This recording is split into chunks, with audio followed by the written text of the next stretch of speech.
Bonjour à tous. Des coups, des moqueries à répétition, des insultes, cela se passe dans la cour de récréation, à la cantine ou même en classe. Les enfants sont mis à l'écart, isolés et deviennent une proie, une cible. Ils sont victimes de harcèlement scolaire. Il y a 2 ans, nous avions enquêté sur ce phénomène presque méconnu en France. Nous nous étions intéressés à l'histoire de ces enfants comme Noélanie, 8 ans, qui tentait de dire avec leurs mots, leurs souffrances, leur détresse et appel au secours.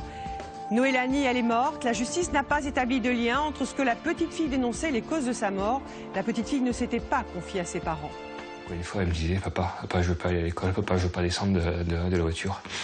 Je disais, t'inquiète pas, Noélanie, je vais te récupérer ce soir. Et tous les jours, je t'amenais à la mort. Nous avons choisi de retourner voir les parents de Noélanie et puis nous avons relancé notre enquête. Aujourd'hui, comment l'éducation nationale affronte-t-elle cette question du harcèlement à l'école? Quels moyens sont mis en place pour lutter contre ces situations? Voici la suite de notre reportage.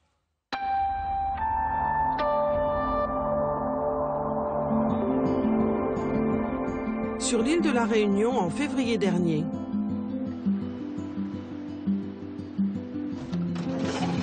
Comme chaque semaine, Christine Senet installe le stand de son association. J'ai oublié de la mener. Une association qui lutte contre les violences à l'école et le harcèlement. Marché, école, mairie, elle sillonne l'île pour faire des actions de sensibilisation. Ce jour-là, elle a choisi une galerie commerciale et anime un atelier de dessin pour que les enfants s'expriment. C'est le stand d'une association, c'est gratuit. Si le petit veut venir lire des livres gratuitement sur la violence et les jeux dangereux, quand un copain dit t'es pas capable de jouer à ceci ou à cela et que c'est dangereux, donc là c'est à toi de marquer ce que tu veux que ton petit personnage fasse. Les enfants vont devoir donc compléter les bulles de parole. Voilà. Donc c'est à eux vraiment de créer leur histoire. Par exemple, là, dans notre histoire, l'enfant lui propose un jeu de défi, t'es pas capable de faire ceci, cela. Mais là, ça peut très bien être, demain tu m'amènes des sous, sinon je te tape, une scène de raquette. Ou alors ça peut aussi être une espèce de vraiment une scène de violence où on se moque de lui. Et là, en fait, c'est pour prendre conscience qu'il est capable de trouver des solutions lui-même, pour lui ou pour ses camarades. Qu'il peut dire non à certaines propositions de... Il peut dire stop comme c'est écrit là. Il peut dire stop, voilà, arrêter, etc. Voilà. Parmi les enfants venus spontanément, Christine repère Romain, 9 ans. Il est en CM1. Elle craint qu'il ne soit victime des moqueries de ses camarades. Et toi, à l'école, des fois, il y a des enfants qui sont méchants aussi avec toi? Ils se moquent parce que tu es un peu fort? C'est ça? Ils sont méchants, hein, les enfants avec ça. Tu as l'impression que c'est de toi qu'on parle un petit peu. Bon. Donc, tu sais quoi? Je vais te laisser le livre. Tu le prendras chez toi. Tu le montreras bien à ta maman. Et en fait, comme tu as vu dedans, il y a toujours des solutions quand on est victime. Il ne faut jamais garder un secret comme ça ici, d'accord? Il faut le dire à quelqu'un. Ne laisse pas te dire que tu ne vois rien du tout, d'accord? Si Christine Senet est aussi investie dans ce combat contre le harcèlement, c'est qu'elle est certaine d'avoir perdu un enfant dans ces conditions-là. Son association porte le nom de sa fille, Noélanie. Christine Senet est persuadée que des enfants victimes de harcèlement sont en danger à l'école. Elle veut être leur porte-parole. Quand vous êtes informé de l'existence de ces pratiques, quand vous voyez la réalité de ce qui se passe, que des enfants meurent, restent handicapés, ou des fois se suicident de plus en plus jeunes, parce qu'ils sont victimes de violences scolaires, qui pensent ne pas avoir de solution pour que ça cesse, et pour nous, parents d'enfants victimes, il est absolument inconcevable de ne pas continuer à informer, à sensibiliser, quoi. C'est pas possible. Chaque enfant qui subit, pour nous, c'est un petit peu comme notre fille, quoi. Il y a 2 ans, nous avions rencontré Christine et son mari. Ils vivaient à 10 000 km de la Réunion, dans les Pyrénées-Orientales. C'est là que leur fille adoptive, Noélanie, âgée de 8 ans, est morte brutalement en 2007 après une crise d'épilepsie aiguë et un accident cérébral. Elle était harcelée par un camarade de CM1 à l'école du village. Noélanie avait elle-même lancé un SOS, une lettre où elle décrivait les sévices dont elle était victime. Il s'est passé un problème grave à l'école par rapport à... m'a étranglée dans le rang de la 2e cour. Je sais que si je ne me défends pas, je finirai par mourir pour toujours. Et puis, je n'arrive pas à trouver une solution pour m'aider et que je n'ai plus à en souffrir. Elle a donné en main propre. Voilà, à l'école, ils reconnaissent l'avoir eu et avoir préféré garder ça en interne. Alors que c'est pas du tout ce qu'ils auraient dû faire. Et elle a donc posté en gendarmerie. Voilà, ils sont venus nous voir le 7 novembre pour nous dire qu'ils avaient reçu une lettre le 6 octobre et qu'ils n'avaient pas que ça à faire, s'occuper des problèmes de cours de récréation. Comme beaucoup d'enfants harcelés, la fillette avait choisi de ne rien dire à ses parents, par honte ou pour les protéger. On a imprimé certaines photos qui étaient vraiment belles. Celle-là, elle était en train de faire la roue devant son école primaire, après la sortie des classes. Et quoi, une fois, elle me disait, papa, je veux pas aller à l'école, papa, je veux pas descendre de la voiture. Je lui disais, t'inquiète pas, Noélie, je vais te récupérer ce soir. Et tous les jours, j'étais amené à la mort. Pour étayer leur dossier judiciaire, les parents de Noélanie et leurs proches recueillaient chaque témoignage prouvant le harcèlement. Donc on a une petite fille qui a pu observer l'agresseur en train d'insulter Noélanie de sale noire et de lui mettre des claques. Il a tapé Noélanie, il lui a donné des coups de poing dans le ventre à chaque récréation. Un enfant du groupe l'étranglait. Voilà, donc on a quand même pas mal d'éléments qui prouvent qu'elle était en situation de violence scolaire. Il n'y a aucun doute sur ça. C'est sûr. À Perpignan, Jean-Pierre Dresneau, le procureur qui suit l'affaire depuis le début, considère que rien ne permet de penser que la jeune fille était harcelée à l'école. Je ne l'ai pas démontré, l'enquête préliminaire ne l'a pas démontré.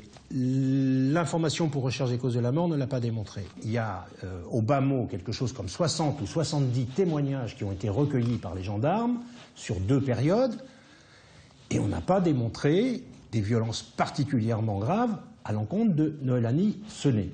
Bon, je vous le répète. Alors moi, ça ne veut pas dire pour autant qu'il n'y a rien eu. Après ce tournage, le procureur a classé l'enquête, estimant que Noélanie n'était pas décédée à cause des violences qu'elle subissait à l'école. Une décision définitive.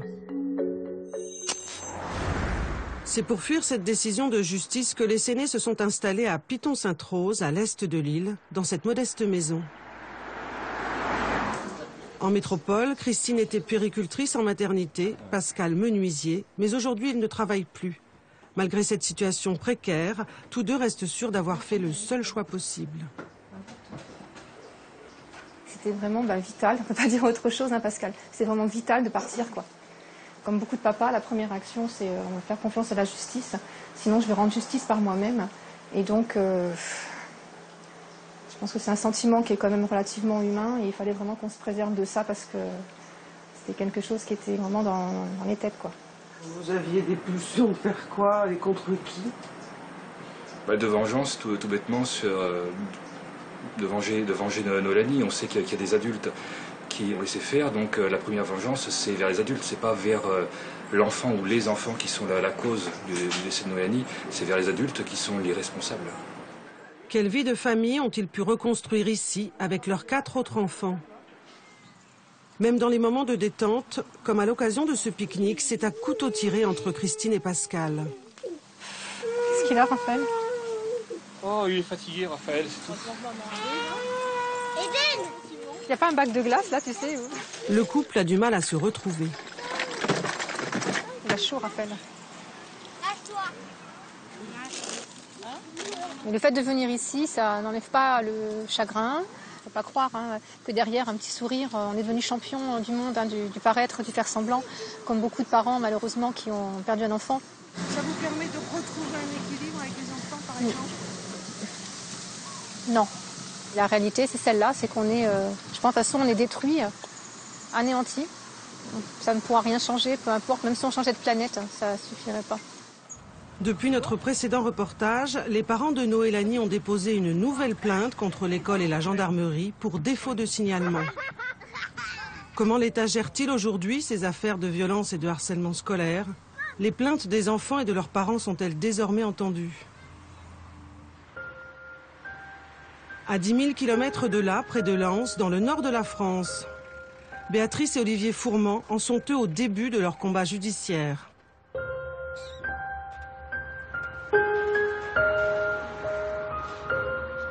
En fin de journée, comme ils s'y efforcent chaque semaine, ils vont rendre la plus douloureuse des visites. Leur fille, Pauline, avait 12 ans lorsqu'elle s'est donné la mort. Victime, selon ses parents, de harcèlement scolaire dans sa classe de 6e. Comment on peut autant être pleine de vie et tout à coup tout arrêter en quelques secondes? Et comment on peut torturer quelqu'un de si gentil? Toujours en train de me faire des câlins, des bisous, toujours. C'est maintenant plus rien. On s'imagine pas qu'on va nous voler notre enfant. On se projetait dans l'avenir, je lui disais quand je vais te marier, on parlait de plus tard, de ce qu'on fera ensemble. On ne peut pas s'imaginer ça. Il ne faut pas que ça reste impuni, c'est pour ça. Il ne faut pas que ça reste impuni. Je ne peux pas accepter ce qui s'est passé. Pauline s'est suicidée juste après les fêtes de Noël, à la veille de la rentrée, le 2 janvier 2012.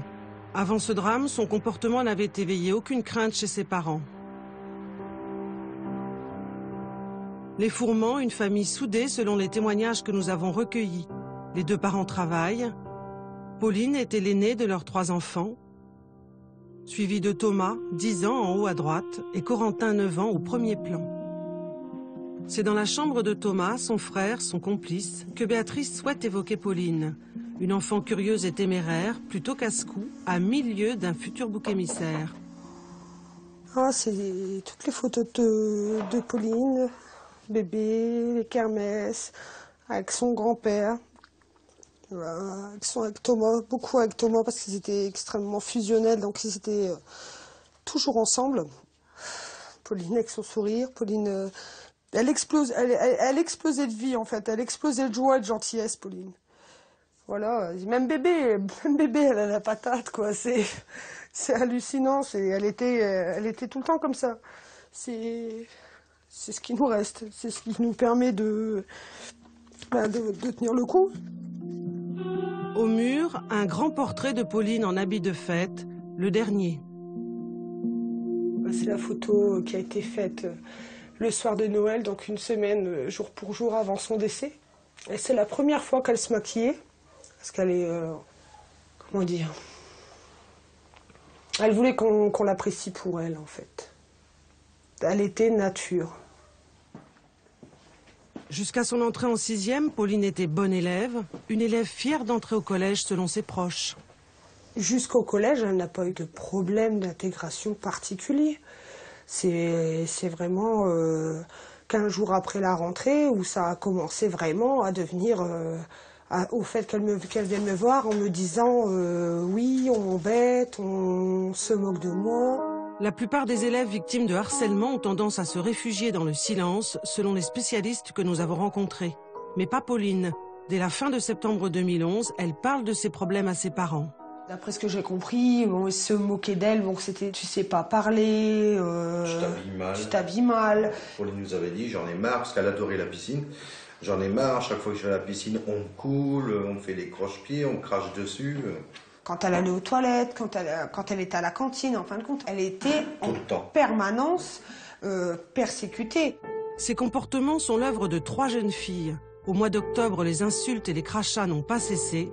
Béatrice Fourmans tente de s'interposer à la sortie du collège. Elle m'a fait voir cette bande de filles-là, donc je suis allée les trouver. Et j'ai dit, mais qu'est-ce qui se passe? Qu'est-ce qu'elle a fait pour mériter ça? Puis j'ai dit, maintenant, il faut arrêter. J'ai dit, si vous vous entendez pas, séparez-vous, chacun de votre côté, vous vous ignorez, tout ira bien. Ouais, qu'est-ce que tu viens me parler? Je parle pas avec toi, je te connais pas, j'ai rien à te dire. De là, j'ai aperçu le proviseur adjoint, donc je suis allée lui parler. Et il m'a dit, oui, bon, on va surveiller Pauline, vous en faites pas, on s'en occupe. Mais les violences continuent. Le 4 novembre, à la suite d'une nouvelle agression, ses parents décident d'agir auprès de la direction du collège.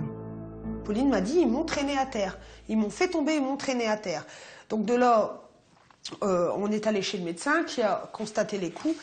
Pour preuve, le certificat médical daté du 9 novembre. Pauline déclare souffrir de lombalgie, constatation d'érosion cutanée lombaire et de lésions n'entraînant pas une ITT, donc interruption temporaire de travail. Dans la foulée, la mère de Pauline annonce au chef d'établissement qu'elle s'apprête à porter plainte. Voilà ce qu'il lui répond. Mais non, il ne faut pas aller jusque-là, on va gérer ça en interne, on va s'en occuper. Il nous a dissuadé de porter de déposer cette plainte. Et moi j'ai eu confiance, Convaincus que la direction du collège va agir, les Fourmans renoncent à poursuivre les 3 jeunes filles. De son côté, Pauline ne se plaint plus, ne dit plus rien à ses parents. C'est bien plus tard, grâce à ces lettres de condoléances écrites par des collégiens, qu'ils découvriront que les violences ont continué jusqu'aux vacances de Noël. C'est sous cette forme-là de simples papiers qu'ils ont été mis avec des condoléances. On a pu définir ce qui s'était passé, mettre les événements bout à bout et se rendre compte que c'était réellement un harcèlement avec des violences permanentes. Nous avons retrouvé plusieurs élèves qui avaient témoigné du long calvaire de Pauline. Dans un hôtel du centre-ville, elles ont accepté de nous répéter ce qu'elles ont écrit dans des petits mots de condoléances. Nous avons protégé leur identité. Elle s'est fait taper dans les toilettes, ils lui ont mis sa tête sous l'eau et tout. Il y avait des élèves qui crachaient dans son assiette. Même en dehors du collège, elle s'est fait taper à la rébus, des coups de poing et des coups de pied. Il y avait des filles qui l'insultaient. Putain, connasse. Et grosse pute, t'as pas mis de jupe. Ta mère la chienne. Et ça, c'était les 3 filles Oui, toujours les mêmes. Elle disait rien. Rien du tout. Elle se laissait faire.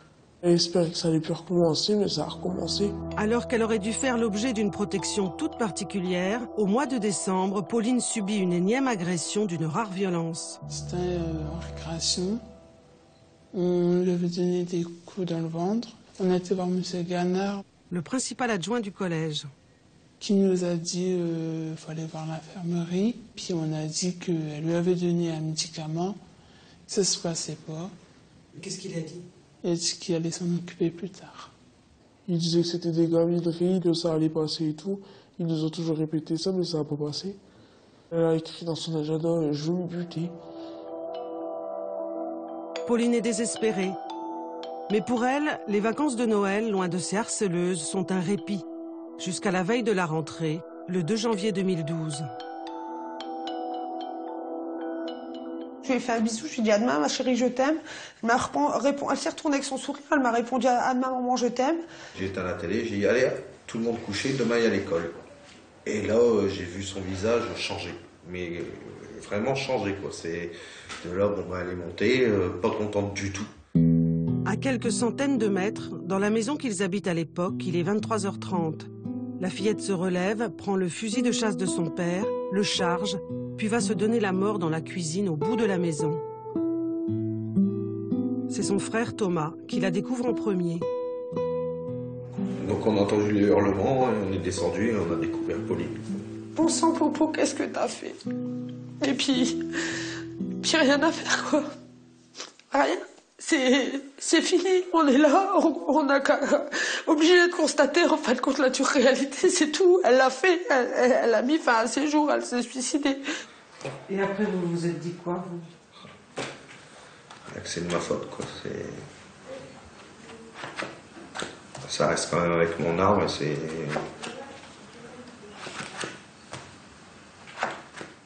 On n'enlèvera pas de l'idée que c'est la peur de la rentrée qui a fait qu'elle ait fait ça.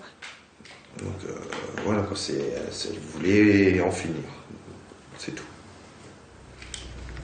Pour les parents de Pauline, sa mort ne doit pas rester impunie.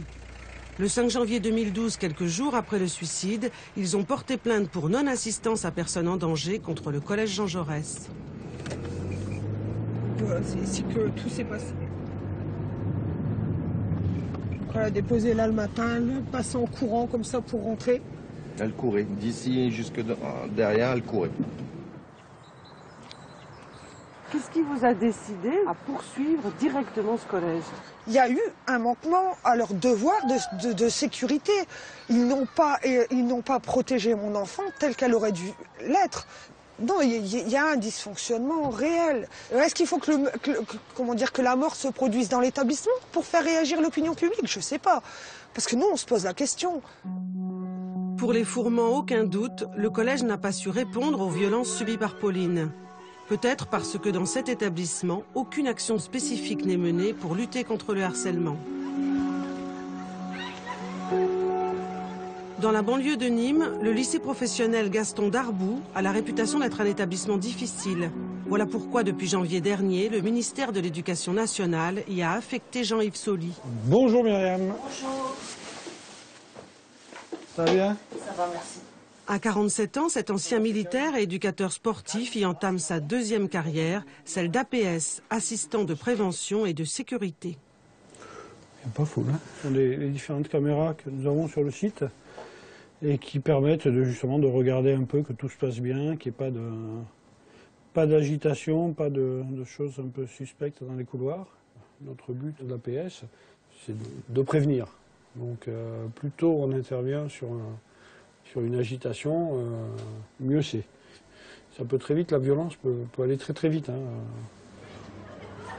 Créés à l'automne 2012, les 500 APS recrutés par le ministère s'occupent d'abord de sécurité.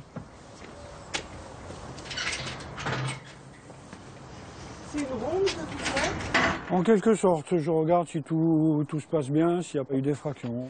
Donc on regarde un peu, on est vigilant, on passe un peu partout.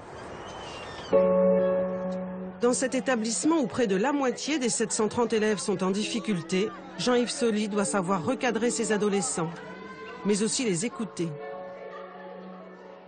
Ce matin, il reçoit Jessica, qui était menacée par une camarade de classe.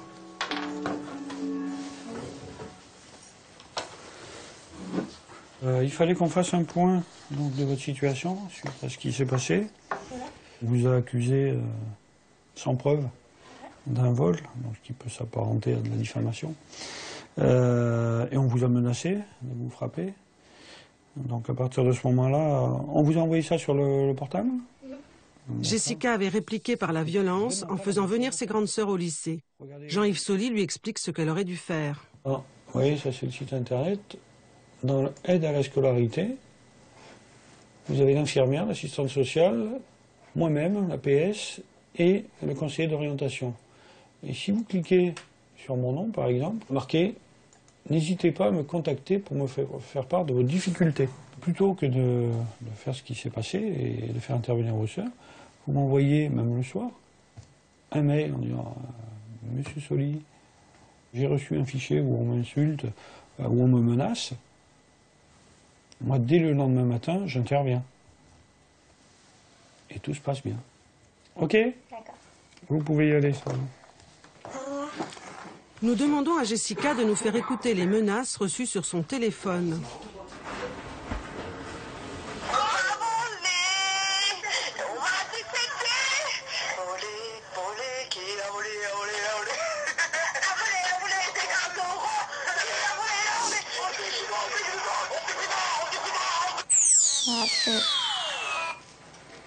Et vous reconnaissez les voix? Ouais. Ils sont combien là? Ça doit être, je sais pas, 4, 5. Et vous avez eu peur qu'ils vous harcèlent après? Aujourd'hui, l'affaire est close. Pour faire retomber la tension, Jessica est restée chez elle pendant une semaine. Son accusatrice, quant à elle, a définitivement quitté l'établissement. Avec ses médiateurs, l'Éducation nationale veut renforcer la surveillance des cours de récréation.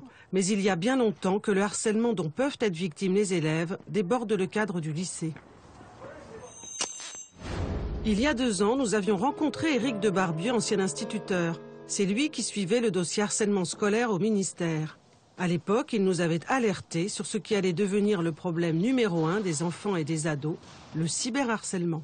Aujourd'hui, la plupart des adolescents ont un espace personnel sur Internet qui les rend très vulnérables. Si vous voulez, le problème du harcèlement, du cyberharcèlement, c'est que ça abolit l'espace et le temps.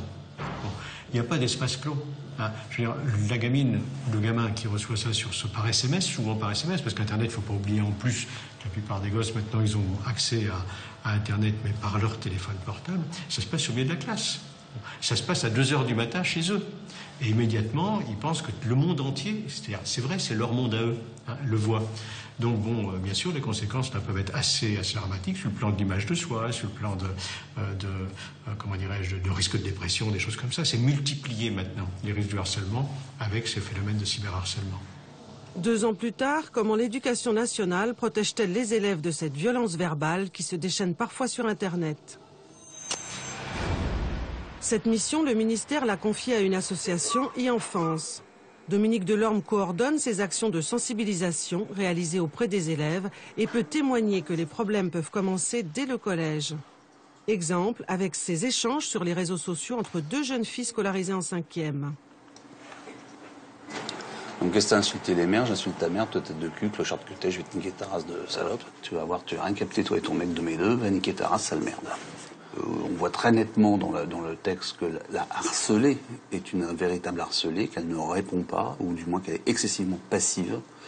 Elle subit. Là, ici, on voit, t'as pas le droit d'aller dans tel endroit de la ville, mais je t'ai dit que j'y étais plus, tu m'as dit pas ce week-end, etc., etc. Donc on est vraiment sur des niveaux de menaces aussi. T'as pas le droit de fréquenter un quartier de la ville. Et puis, donc, on a là, ensuite, un aveu. D'abord, calme-toi, parce que tout à l'heure, à la cantine, quand je t'ai giflé, t'as fermé ta gueule, t'as continué à manger, etc., etc., etc. Et donc là, on est sur de la violence, en plus physique. Et depuis combien de temps, à votre connaissance, elle subissait ça? Des semaines, des mois? Plusieurs mois. C'est-à-dire que c'était au moins depuis le début de l'année scolaire. Et nous étions à quel moment? C'était au mois de juin.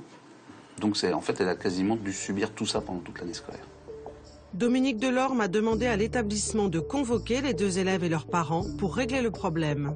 Ces témoignages, il les recueille sur le terrain auprès des élèves. Ce matin, il se rend à Luzarches, en région parisienne, au collège Anna de Noailles. Durant près de 4 heures, devant 2 classes, la 3e D, puis la 3e B, il va donner des conseils aux ados pour éviter les pièges du net. On va parler du cyberharcèlement. Qu'est-ce qui fait que je suis harcelé? Au début, les élèves semblent un peu intimidés.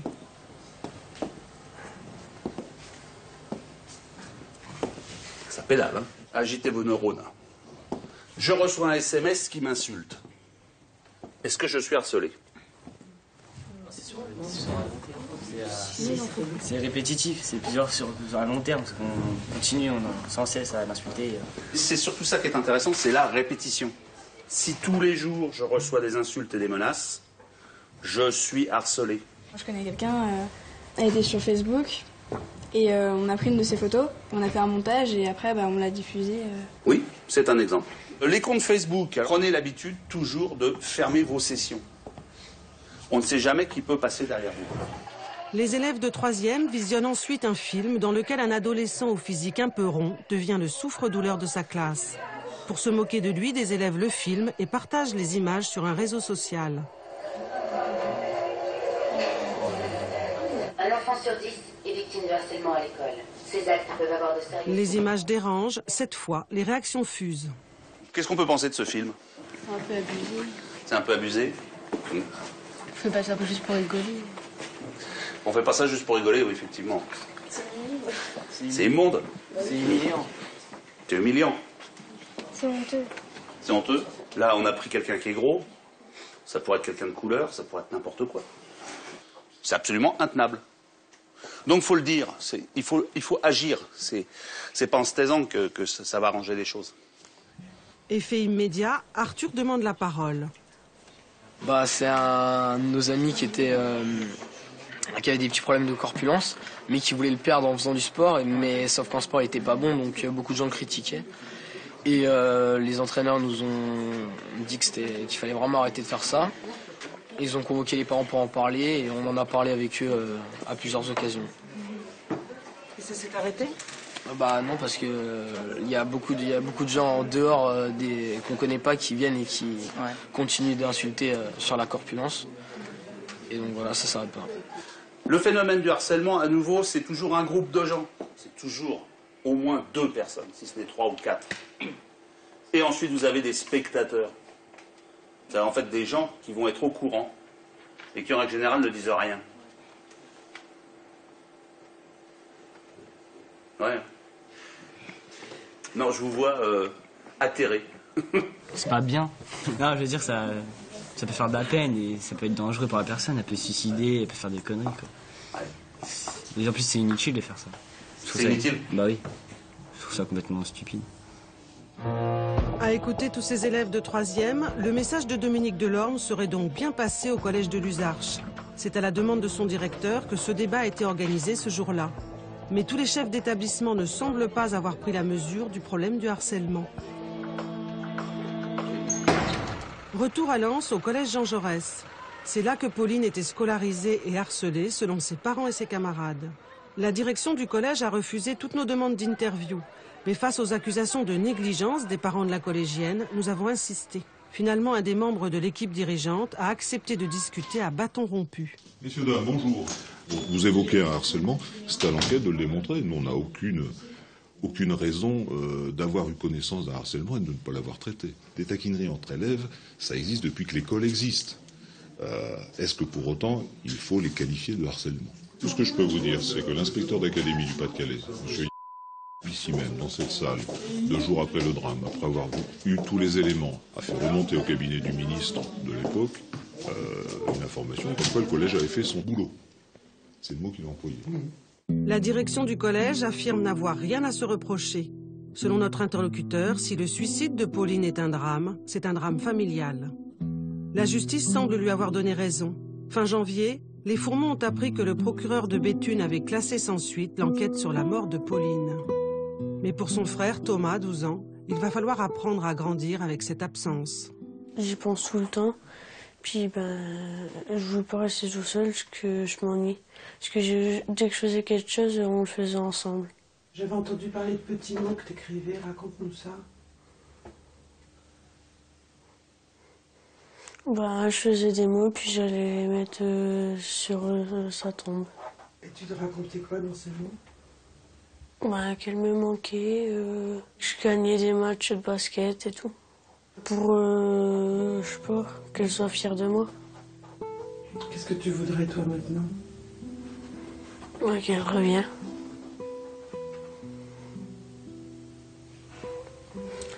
Je pense à tout ce qu'on aurait pu faire après.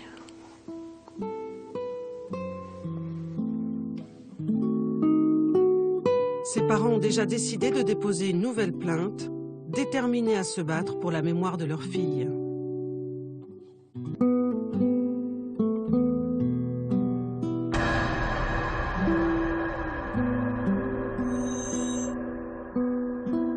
Bonjour Marcel Ruffo. Oui, bonjour.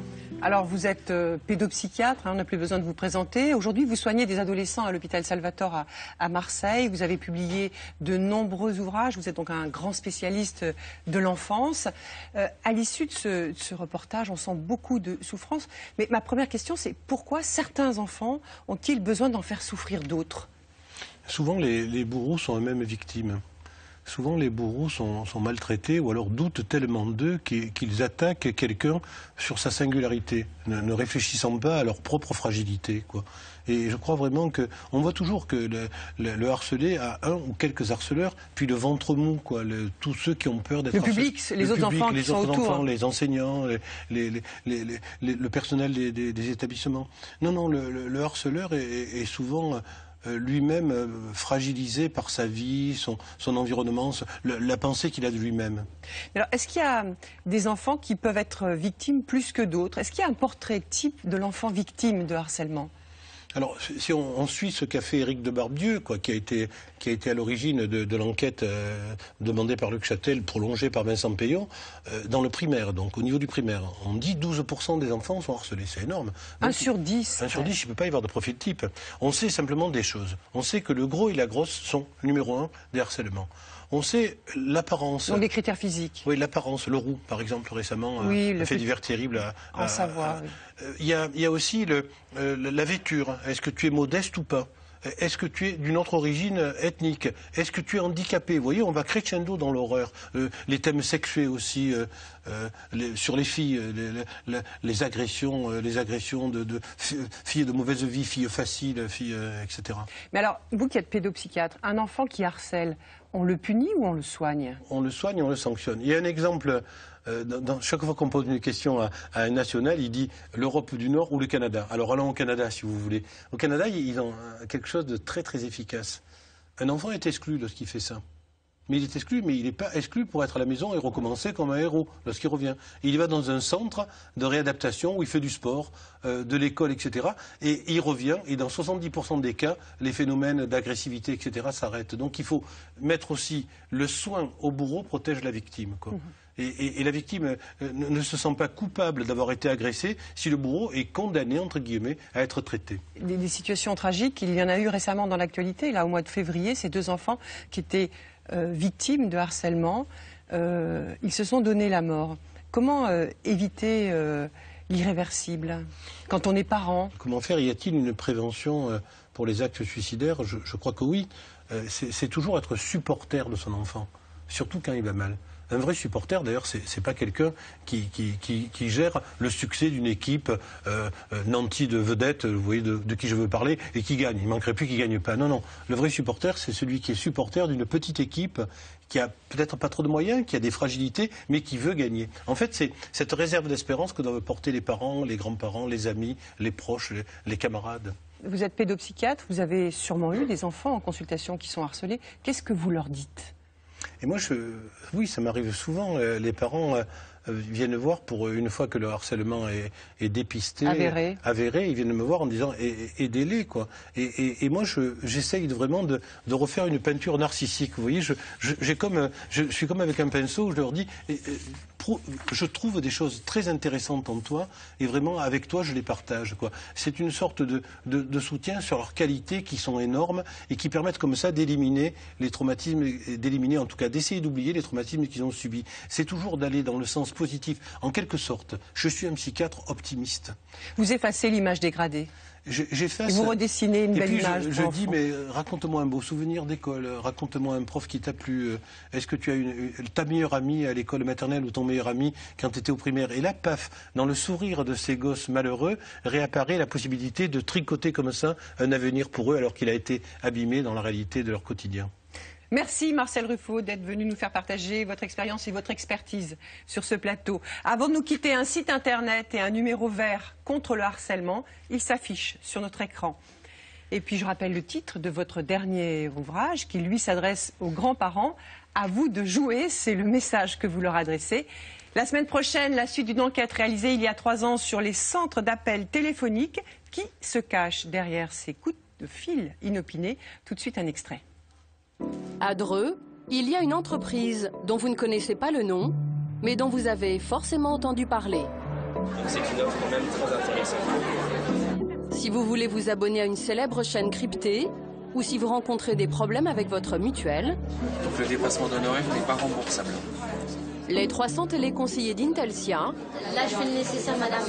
...assurent le service clientèle ou le service commercial de 4 entreprises. La plupart des salariés ont moins de 30 ans. Philippe, lui, en a le double. Je vous demande de patienter un instant. Philippe a un jeune collègue qu'il côtoie de très près. Un collègue qui régulièrement vient écouter par-dessus son épaule. Il s'appelle Mourad, 36 ans. Ça va, Philippe? Dans 30 secondes, reprends ta com. Dans 30 secondes, reprends ta com. C'est le superviseur de Philippe. Entre Philippe et le client de la mutuelle, la conversation est un peu trop longue, au goût de Mourad. En moyenne, un appel doit durer 5 minutes. Philippe en a déjà passé plus de 8 au téléphone avec ce client de la mutuelle. C'est trop pour espérer tenir la cadence que Mourad doit faire respecter. Toutes les 2 heures, les statistiques de l'équipe sont rendues publiques pour motiver les troupes. Marwan, par exemple, il a 7,30, il a pris 14 appels. Marina, c'est bien parce qu'elle a 3,56 normalement, et le plateau est à 6,20, donc elle a la moitié. Elle est plus rapide dans sa prise d'appel. Ça leur permet de savoir où est-ce qu'ils en sont et comment ils doivent après accélérer ou ralentir la cadence. Et puis n'oubliez pas France2.fr pour voir et revoir nos reportages et les réseaux sociaux pour vos réactions, vos suggestions. Merci à vous tous pour votre fidélité. Très bel après-midi sur France 2.